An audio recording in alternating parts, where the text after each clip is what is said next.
The Stuka pilot never saw the P-51 Mustang coming. Lieutenant Werner Hoffman was pulling out of his dive over the Normandy beachhead on June 8, 1944.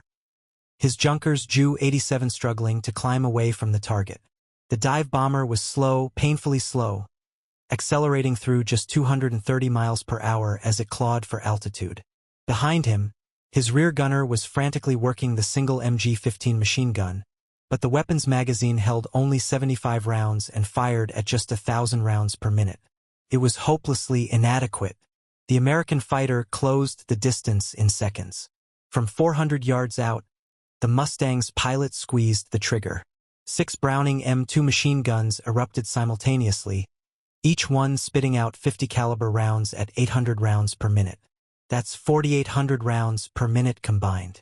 In the first 3-second burst, the Mustang fired 240 rounds. The armor-piercing incendiary bullets, each one half an inch in diameter and weighing nearly 2 ounces, ripped through the Stuka's thin aluminum skin like paper. If you're enjoying this deep dive into the story, hit the subscribe button and let us know in the comments from where in the world you are watching from today. Werner's aircraft shuddered as the 50 caliber rounds tore through the engine cowling, punctured the fuel tanks, and shredded the control surfaces. One round severed the aileron cables. Another punched through the cockpit and killed his gunner instantly. The Stuka rolled inverted and plunged toward the beach below. Werner never had a chance to bail out. The entire engagement lasted less than 10 seconds. His aircraft became one of hundreds of Stukas destroyed by American 50 caliber fire during World War II. The question isn't whether the 50 cal was effective against the Stuka. The question is why the Germans never anticipated just how devastating it would be. The story begins not with the war, but with a funeral. John Moses Browning died on November 26, 1926. In the office of his Belgian collaborators at Fabrique Nationale in Liège. He was 71 years old. He'd spent the morning working on a new pistol design, and he collapsed at his workbench. The man who would design the weapons that dominated World War II never lived to see the conflict. But his final military design, the M2 50 caliber machine gun, would become one of the most lethal weapons ever created. The M2's development had started years earlier during World War I. General John J. Pershing, commander of the American Expeditionary Force in France, sent an urgent request back to the United States. He needed a large-caliber machine gun capable of penetrating the new armored vehicles appearing on the battlefield. He also wanted a weapon that could engage aircraft at longer ranges than the 30 caliber guns currently in service. Browning went to work. He took his proven M1917 30 caliber machine gun design and scaled it up. The new cartridge, the 50 BMG or Browning machine gun, was a monster. The round measured 12.7 millimeters in diameter and 99 millimeters long. It fired a projectile weighing between 650 and 700 grains at muzzle velocities exceeding 2,800 feet per second. The kinetic energy at the muzzle was over 13,000 foot-pounds. For comparison, a modern 30 caliber rifle round generates about 2,500 foot-pounds. The 50 BMG had more than 5 times that energy. And Browning designed a gun that could fire this devastating round reliably, automatically, and continuously. The M2 operated on a short recoil principle. When the gun fired, the barrel and bolt recoiled together for a short distance before the bolt unlocked and continued rearward, ejecting the spent case and cocking the firing mechanism. A spring drove the bolt forward, chambering a new round and locking it in place. The gun fired from a closed bolt using a disintegrating link belt to feed ammunition. The system was brilliantly simple and incredibly robust. Early versions were water-cooled, but by 1932, the design had evolved into the M2HB heavy barrel, which was air-cooled. This was the version that would dominate World War II. The heavy barrel could sustain rates of fire between 400 and 550 rounds per minute in ground-mount configuration without overheating. But there was another version, designed specifically for aircraft. The AN/M2 was a lightened variant with a thin barrel just 36 inches long, compared to the ground gun's 45 inches. Weight dropped from 84 pounds to just 61 pounds. And because aircraft moved through the air at high speed, cooling was never an issue. The N/M2 could fire at sustained rates of 750 to 850 rounds per minute. Some sources claim rates as high as 1,200 rounds per minute in short bursts. American aircraft designers fell in love with the weapon. By the start of World War II, the .50 caliber Browning was standard armament on virtually every American fighter aircraft. The Curtiss P-40 Warhawk carried 6 of them, 2 in the nose synchronized to fire through the propeller arc, and 4 in the wings. The Republic P-47 Thunderbolt mounted 8, all in the wings, giving it the heaviest fighter armament of any single-engine American fighter. The North American P-51 Mustang carried 6, 3 in each wing. The Lockheed P-38 Lightning had 4 .50 caliber guns clustered in the nose plus a 20mm cannon, which meant all fire converged on a single point with no need for synchronization. The advantages of this armament were immediate and obvious in combat. When a P-47 pilot squeezed his trigger, 8 guns fired simultaneously. At 800 rounds per minute each, that produced a combined rate of 6,400 rounds per minute. In a typical 3-second burst, the P-47 fired 320 rounds. Each round weighed nearly 2 ounces and traveled at 2,800 feet per second. The kinetic energy delivered downrange was staggering. Consider the math. A single .50 caliber round has about 13,000 foot-pounds of muzzle energy. In a 3-second burst from a P-47, 320 rounds are fired. That's over 4 million foot-pounds of energy. Even accounting for energy loss over distance, and .50 caliber rounds retain their energy remarkably well, the amount of destructive force hitting a target was overwhelming. No aircraft of the era could withstand that kind of punishment. Engines would seize, fuel tanks would explode, control surfaces would be shredded, and structural members would fail. Even heavily armored aircraft like the German FW-190 or the Soviet Il-2 Sturmovik could be destroyed by sustained .50 caliber fire. Lightly armored aircraft like the Stuka didn't stand a chance. Even bombers bristled with .50 caliber weapons. A B-17 Flying Fortress carried 13 of them in various turrets and positions, 2 in the nose, 2 in the top turret, 2 in the ball turret, 2 in the waist positions, 2 in the tail, and additional guns in the cheek positions. The B-24 Liberator had 10. The total rate of fire from all guns on a single B-17, if all could be brought to bear, exceeded 10,000 rounds per minute. A formation of B-17s could create a defensive cone of fire that was nearly impenetrable. German fighter pilots who attacked American bomber formations described it as flying into a wall of metal. Many attacks were broken off simply because the defensive fire was too intense. American industry mobilized to produce these weapons and their ammunition on a scale never before seen. By the end of the war, more than 2 million M2 and N/M2 machine guns had been manufactured. Billions, with a B, billions of rounds of 50 BMG ammunition were produced. Companies that had made hearing aids, Christmas tree lights, and barrel organs were retooled to produce components for the .50 cal. It became the most produced machine gun in history. But what made the .50 caliber so effective wasn't just the rate of fire or the production numbers. It was the ammunition. The .50 BMG came in multiple variants, each designed for specific purposes. The M2 ball round was the standard armor-piercing projectile, capable of penetrating over an inch of steel plate at close range. The M8 armor-piercing incendiary combined penetration with an incendiary compound that ignited on impact. The M20 armor-piercing incendiary tracer did all of that plus provided a visible trace so gunners could walk their fire onto target.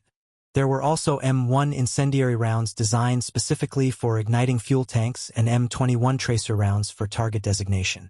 Typical combat loads mixed these rounds in belts. A common configuration was 4 armor-piercing incendiary rounds, then 1 tracer repeated throughout the belt. This gave gunners the penetration and incendiary effect they needed while still allowing them to see where their bullets were going. When these rounds hit an aircraft, the results were catastrophic. The armor-piercing core could punch through engine blocks, fuel tanks, oil coolers, and control systems. The incendiary compound ignited fuel, hydraulic fluid, and even magnesium components. The kinetic energy alone was often sufficient to cause structural failure. A single .50 caliber round hitting a wing spar or control surface could compromise the aircraft's airworthiness.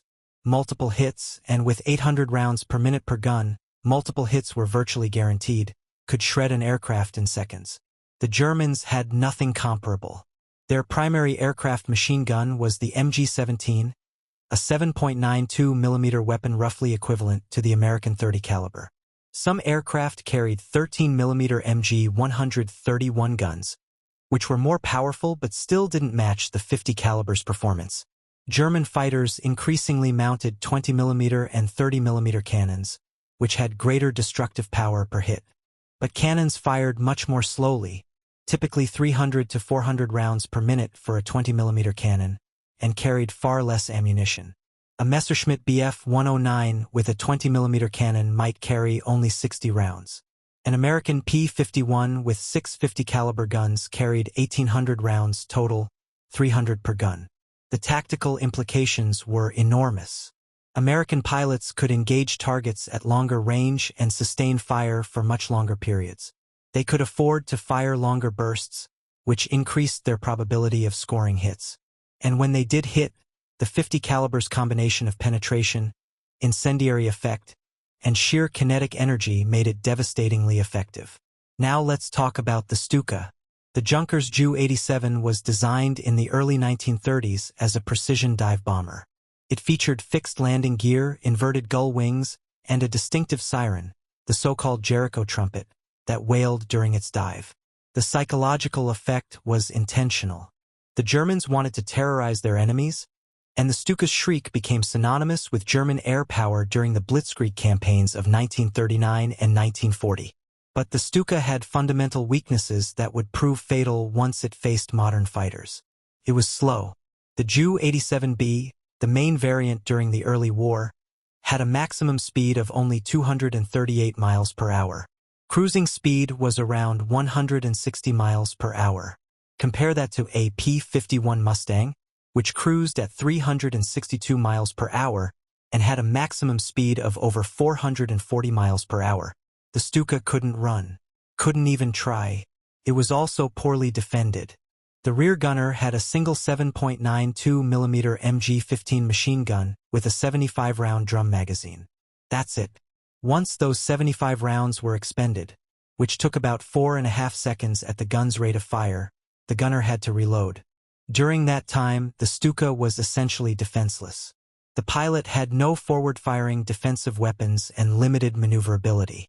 The aircraft's design optimized it for steep diving attacks, not dogfighting. And the Stuka had virtually no armor protection. Early variants had no armor at all. Later models added some armor plate around the cockpit and engine, but it was minimal. The aircraft structure was thin aluminum, easy to penetrate. When the Stuka worked, it worked brilliantly. In Poland in September 1939, the Luftwaffe had 336 Stukas available. They terrorized Polish forces, destroying bridges, headquarters, artillery positions, and troop concentrations with remarkable accuracy. Losses were minimal because the Polish Air Force was quickly overwhelmed. In the Battle of France in May and June 1940, the Stukas again proved effective. German fighters maintained air superiority, and Allied anti-aircraft defenses were often inadequate or poorly coordinated. But even then, losses were mounting. Between May 10 and June 25, 1940, 120 Stukas, one-third of the entire force, were destroyed or damaged. Most of those losses came from ground fire, but fighters were increasingly taking a toll. The Battle of Britain revealed the Stuka's fatal vulnerability. On August 13, 1940, Adlertag, Eagle Day, the opening of the Luftwaffe's major offensive against RAF Fighter Command, the Stukas suffered catastrophic losses. 6 out of 9 Stukas from one staffel were shot down in a single engagement. 2 days later, more massacres.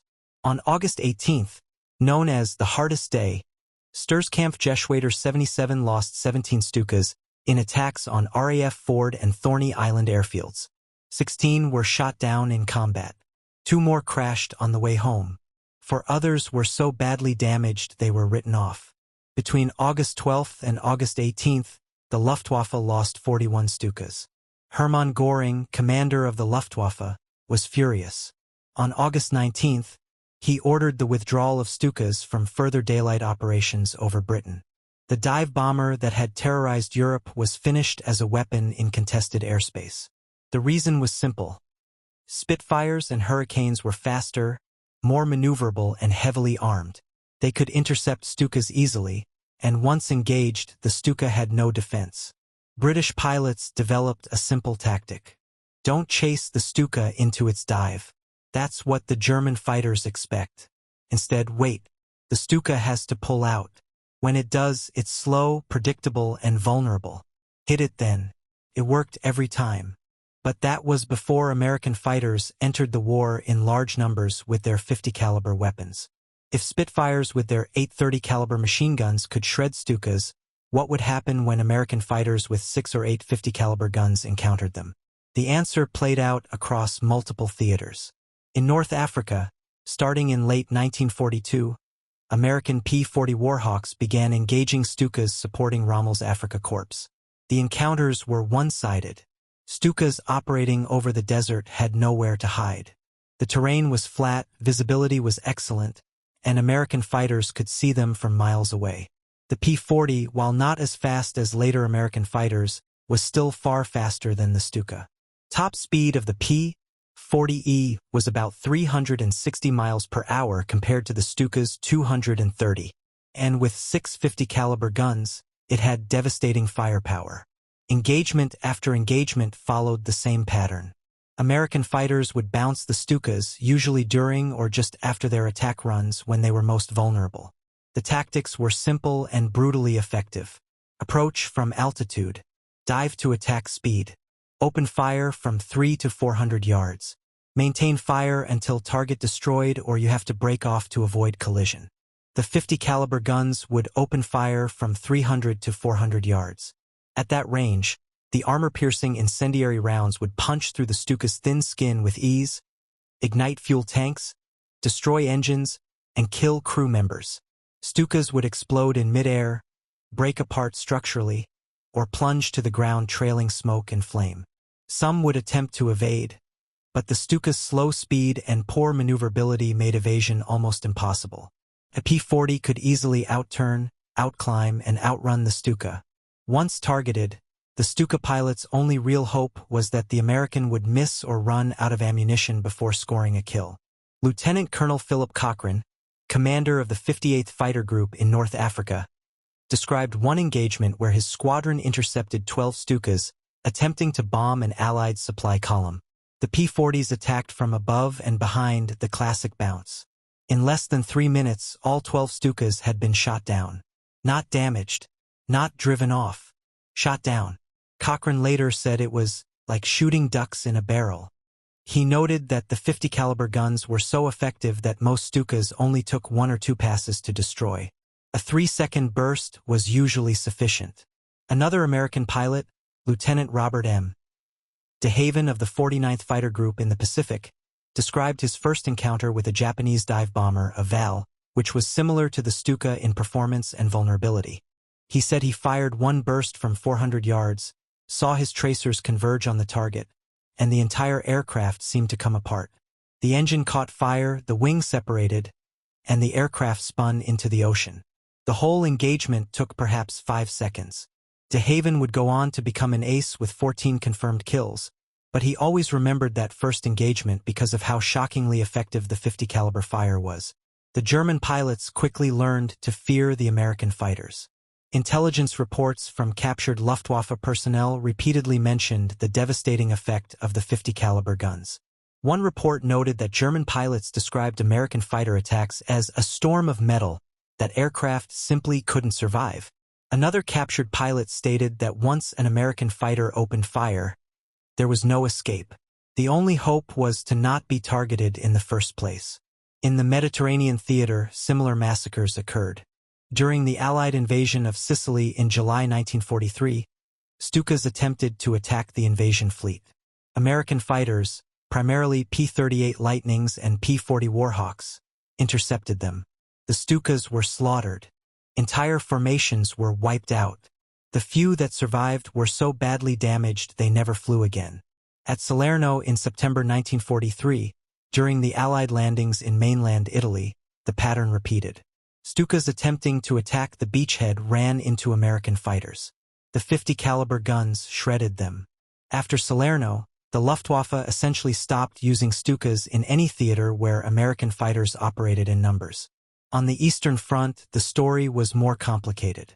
The Stuka actually had considerable success against Soviet forces, particularly in the tank-busting role using the Ju-87G variant armed with 37mm cannons. But that was because Soviet fighters in the early war period were often inferior to German types, and Soviet pilot training was inconsistent. When American-supplied P-39 Airacobras and P-63 King Cobras began appearing in Soviet service, the dynamic shifted. These aircraft, while considered mediocre by American standards, were more than adequate against Stukas, and they mounted American 50 caliber guns, 1 50 cal in each wing on the P-39, 2 on the P-63. Soviet pilots using these American armed fighters shot down numerous Stukas throughout 1943 and 1944. But the real massacre came after D-Day. On June 6, 1944, the Allies landed in Normandy with overwhelming air superiority. Thousands of American and British fighters patrolled the skies over the beachhead. The Luftwaffe was outmatched, outnumbered, and outgunned. But they tried anyway. In the days following the invasion, the Luftwaffe threw everything it had at the Allied forces, including Stukas. It was suicide. American P-47 Thunderbolts and P-51 Mustangs caught the Stukas in the open. The Thunderbolt, with 8 50 caliber guns, was particularly devastating. Each gun fired at 800 rounds per minute. Together, that's 6,400 rounds per minute. In a 3-second burst, the P-47 fired 320 rounds. The Stukas didn't stand a chance. They were shot down by the dozens. The remnants of Stuka units retreated from France, many never to return. By the summer of 1944, the Ju-87 had effectively been withdrawn from frontline service in the West. If you find this story engaging, please take a moment to subscribe and enable notifications. It helps us continue producing in-depth content like this. So what are the actual numbers? This is where historical analysis becomes challenging. Precise kill counts for specific weapon systems against specific aircraft types are difficult to establish. Victory credits were often assigned to pilots and squadrons, not to specific weapons. A P-51 pilot who shot down a Stuka gets credit for a Stuka kill, but the official record doesn't specify whether the kill was achieved by 50 caliber fire, by forcing the aircraft to crash while evading, or by some other means. What we do know is this. Total Stuka production during the war was approximately 5,700 to 6,500 aircraft depending on the source. Production peaked in 1943 with over 1,500 aircraft built that year. But operational strength never approached those numbers. At the start of the war in September 1939, the Luftwaffe had 336 serviceable Stukas. For the Battle of France in May 1940, they had 414. By August 1, 1940, for the Battle of Britain, that number had dropped to 327, with only 261 serviceable. The reason for the discrepancy between production and operational strength is simple: attrition. Stukas were being destroyed faster than they could be replaced. By early 1943, operational strength had dropped to approximately 200 aircraft. By late 1944, the Stuka had been withdrawn from frontline combat in the West entirely. It continued to operate on the Eastern Front in limited numbers until the end of the war, but primarily in night operations or in areas where air superiority was guaranteed. Of the 5,700 to 6,500 Stukas produced, the vast majority were destroyed during the war. Some were lost to accidents, mechanical failures, and non-combat causes. But the overwhelming majority were combat losses. They were shot down, destroyed on the ground, or damaged beyond repair. Contemporary estimates from German records suggest that somewhere between 70 and 80% of all Stukas produced were total losses. That puts the number of destroyed Stukas at roughly 4,000 to 5,000 aircraft. How many were destroyed specifically by 50 caliber fire? We can't know precisely, but we can make informed estimates based on operational patterns. American fighters were the dominant air superiority force in the Western theaters from late 1942 onward. In North Africa, the Mediterranean, and Western Europe after D-Day, American aircraft encountered the majority of Stukas still operating. British fighters certainly accounted for many Stuka kills, particularly during the Battle of Britain. Soviet fighters shot down hundreds on the Eastern Front. But American 50 caliber armed fighters were responsible for the majority of Stuka losses after 1942. The Pacific Theater offers an interesting comparison. There, American 50 caliber armed fighters faced Japanese dive bombers, primarily the Aichi D-3 Aval and Yokosuka D-4Y Judy, which were similar to Stuka's in vulnerability. American Navy fighters like the F-6F Hellcat and F-4U Corsair, both armed with 650 caliber guns, absolutely dominated these Japanese aircraft. Victory-to-loss ratios for American fighters against Japanese dive bombers exceeded 10-1, often much higher. The 50 caliber's effectiveness against lightly armored, relatively slow dive bombers was proven beyond question. The weapon had proven itself from the very first day of American involvement in the war. On December 7, 1941, when Japanese aircraft attacked Pearl Harbor, the few American pilots who managed to get airborne found their 50 caliber armed fighters devastatingly effective. Second Lieutenants George Welch and Kenneth Taylor took off from Haleiwa Airfield in P-40B Warhawks. Initially, their nose-mounted 50 caliber guns weren't loaded. Only their wing-mounted 30 caliber guns had ammunition. Even with reduced armament, they shot down one Japanese dive bomber each. They landed, rearmed with 50 caliber ammunition, and took off again. This time, with all 6 guns operational, Welch shot down 3 more aircraft and Taylor shot down 1 more. Both pilots were awarded the Distinguished Service Cross. Their success demonstrated what properly armed American fighters could accomplish, even when surprised and outnumbered. Throughout the Pacific War, this pattern repeated. At the Battle of the Philippine Sea in June 1944, American carrier-based fighters created what became known as the Great Marianas Turkey Shoot. Over 400 Japanese aircraft were destroyed, many of them dive bombers and torpedo bombers. F-6F Hellcats armed with 650 caliber guns each accounted for the majority of kills. The Japanese aircraft, including their dive bombers, simply couldn't withstand the American firepower. One Hellcat pilot, Commander David McCampbell, shot down 9 Japanese aircraft in a single engagement during the battle. He would end the war as the Navy's top ace with 34 kills, all scored with 50 caliber guns. When we examine Stuka losses in detail, certain patterns emerge. Battle of Britain. 41 Stukas lost in 1 week, primarily to British fighters. Post-Torch North Africa. Hundreds of Stuka losses over 18 months, primarily to American and British fighters. Sicily and Italian campaign. Extensive Stuka losses with American fighters claiming the majority. Normandy and Western Europe. Catastrophic Stuka losses in June through August 1944, almost entirely to Allied, primarily American fighters. If we estimate conservatively, American 50 caliber armed fighters probably accounted for somewhere between 1,000 and 2,000 Stuka kills throughout the war. The exact number is unknowable. But what is certain is that the 50 caliber M2 Browning was one of the primary weapon systems responsible for making the Stuka obsolete in any contested airspace. The Germans did eventually recognize the threat. After the Battle of Britain, Luftwaffe intelligence reports specifically mentioned the effectiveness of British and American heavy machine gun armament. Some German pilots who survived encounters with American fighters and were later captured provided detailed accounts of how devastating the 50 caliber fire was. One Luftwaffe pilot, interrogated after being shot down by a P-47, described the experience as being hit by a bus. He said the aircraft shook violently, parts flew off, and within seconds his controls were useless. He barely managed to bail out before the aircraft broke apart. He'd been hit by 50 caliber fire for less than 2 seconds. Another pilot described seeing a fellow Stuka pilot's aircraft literally disintegrate under 50 caliber fire. He said it looked like the aircraft had been hit by anti-aircraft shells, but it was just machine gun fire. The wings folded, the tail broke off, and the fuselage tumbled from the sky. German aircraft designers tried to respond. Later Stuka variants, the Ju-87D and Ju-87G, featured additional armor protection, particularly around the cockpit and engine. But the added armor made the already slow aircraft even slower and reduced its bomb load. And it still wasn't enough.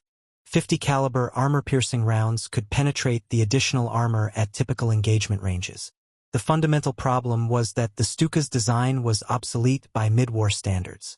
It had been designed for a specific tactical role, precision dive bombing in support of ground forces, in an environment where air superiority was assured. When that environment changed, when Allied fighters achieved air superiority, the Stuka became a liability rather than an asset. The Luftwaffe tried to replace it. The Junkers Ju-188 was developed as a successor, faster and better armed. The Focke-Wulf FW-190 fighter was adapted for ground attack duties with considerable success. But by the time these replacements were available in numbers, Germany's strategic situation had deteriorated to the point where it didn't matter. The Luftwaffe was being worn down by attrition, fuel shortages, and the overwhelming numerical superiority of Allied air forces. The broader lesson here is about air combat evolution during World War II. At the start of the war, dive bombers like the Stuka seemed unstoppable. They provided unprecedented precision in air-to-ground attack, could operate close to friendly forces, and had devastating psychological effects. But air warfare evolved rapidly. Fighters became faster, radar improved detection and interception capabilities, and weapons became more lethal. The 50 caliber Browning M2 was a major factor in that evolution. It gave Allied fighters a weapon that combined the rate of fire needed to hit fast-moving targets, the range to engage from relatively safe distances, the ammunition capacity to sustain fire throughout an engagement, and the hitting power to destroy enemy aircraft with short bursts. No other air-to-air weapon system in World War II matched that combination. German cannon-armed fighters had greater destructive power per hit, but lower rates of fire and less ammunition. British fighters with 830 caliber guns had high rates of fire but less hitting power per round. Soviet aircraft varied widely in armament effectiveness. The American 50 caliber armed fighter was the gold standard. And the Stuka, designed in an earlier era for a different kind of warfare, couldn't survive in the new environment. The 50 caliber Browning didn't single-handedly win the air war. Nothing ever does. War is too complex, too multifaceted, for any single weapon system to be decisive. But the 50 caliber was one of the primary tools that gave the Allies air superiority. And air superiority decided the war. In Europe, Allied control of the skies made the D-Day landings possible. It protected advancing ground forces. It interdicted German supply lines and reinforcements. It destroyed German industry and transportation networks. None of that would have been possible without effective fighters, and those fighters needed effective weapons. The 50 caliber provided that. In the Pacific, the story was similar. American naval aviation absolutely dominated Japanese forces after the battles of Midway and the Philippine Sea. 50 caliber armed fighters shot down Japanese aircraft by the thousands, protected the fleet from kamikaze attacks, and supported amphibious operations. Again, the 50 caliber was the primary weapon making that dominance possible. The Germans never expected it. They knew the Americans had 50 caliber guns. German intelligence had reports, but they underestimated the tactical implications. They didn't anticipate how devastating sustained fire from multiple 50 caliber guns would be. They didn't fully grasp how the combination of American industrial production, effective ammunition, and well-trained pilots would create an air combat system that was nearly unbeatable. By the time they realized the threat, it was too late. The Stuka was already obsolete. Entire wings had been destroyed. Replacement aircraft couldn't be produced fast enough, and even if they could, replacement pilots couldn't be trained to replace the losses. The Luftwaffe was caught in a death spiral of attrition it could never escape. After the war, when historians and engineers analyzed the factors that contributed to Allied victory, the M2 Browning 50 caliber machine gun was consistently ranked among the most important weapons of the war. It was in the same category as radar, the proximity fuse, and the atomic bomb, a weapon that fundamentally changed warfare. Military analysts conducted extensive studies examining why Allied air forces had achieved such overwhelming superiority. The 50 caliber consistently emerged as a critical factor. It gave Allied fighters the ability to destroy enemy aircraft quickly and at relatively safe ranges. It reduced the number of passes needed to score a kill, which reduced pilot fatigue and exposure to defensive fire. And its reliability meant that pilots could count on their weapons working when needed. Field Marshal Hermann Göring, commander of the Luftwaffe, allegedly stated after the war, "If the German Air Force had the Browning 50 caliber, the Battle of Britain would have turned out differently." Whether he actually said those exact words is debated by historians. The quote appears in some post-war accounts but isn't found in official transcripts. But the sentiment reflects the respect and fear that German commanders had for the weapon. German fighter pilots who survived the war and were interviewed by Allied intelligence consistently mentioned the American 50 caliber as one of the most fearsome weapons they faced. One former Luftwaffe pilot, in a 1946 interview, stated that German pilots would rather face British Spitfires with 8 30 caliber guns than American fighters with 6 50 caliber guns. The British guns required more hits to down an aircraft. The American guns didn't. One good burst was often fatal. The technical reasons for the 50 caliber superiority were well understood by war's end. The ballistics were nearly ideal for air combat. The round had sufficient mass to retain energy over distance, sufficient velocity for a flat trajectory, and sufficient cross-sectional area to create devastating wound channels in both personnel and structures. The ammunition variety meant pilots could tailor their loads to specific missions. More tracers for night fighting, more armor-piercing for heavily armored targets, more incendiary for attacking bombers with fuel tanks. And the gun itself was mechanically sound. Failure rates were low. Stoppages were rare. Even when guns did malfunction, they often could be cleared quickly by charging the weapon or switching to other guns in the armament package. P-51 pilots would sometimes have 1 or 2 guns malfunction during a mission, but with 6 guns total, they still had overwhelming firepower available. The M2 Browning 50 caliber machine gun continued in service long after World War II ended. It fought in Korea, where F-86 Sabres armed with 6 50 caliber guns dueled with Soviet MiG-15s. It served in Vietnam on aircraft, helicopters, and ground vehicles. It operated in every American conflict through Desert Storm, Iraq, Afghanistan, and continues in service today. It is the longest-serving military weapon in American history, still in frontline use more than 90 years after its introduction. Few weapons can claim that kind of longevity. Fewer still can claim the combat record of the M2. Over its service life, it has been credited with destroying tens of thousands of aircraft, vehicles, and other targets. It has saved countless Allied lives by providing effective defensive and offensive firepower. And it stands as a testament to the genius of John Moses Browning, who created a weapon so fundamentally sound in design that it remains relevant nearly a century later. When Werner Hoffman Stuka was hit by 50 caliber fire over Normandy in June 1944, he became one of thousands of German aircrew who fell victim to the Browning M2. The weapon that John Browning had designed decades earlier, that American industry had produced by the millions, that Allied pilots had wielded with devastating effectiveness. Werner's death, like so many others, was not the result of a single technological advantage or tactical error. It was the product of a complex system: aircraft design, weapons development, industrial production, pilot training, tactical doctrine, all working together. But at the heart of that system, providing the killing blow, was a half-inch diameter bullet fired from a machine gun designed by a man who never lived to see the war his weapon helped win. The Germans hadn't expected the 50 caliber to be so effective. By the time they realized their mistake, the skies belonged to the Allies. And dive bombers like the Stuka, slow, lightly armored, poorly defended, had become little more than targets. Thank you for watching.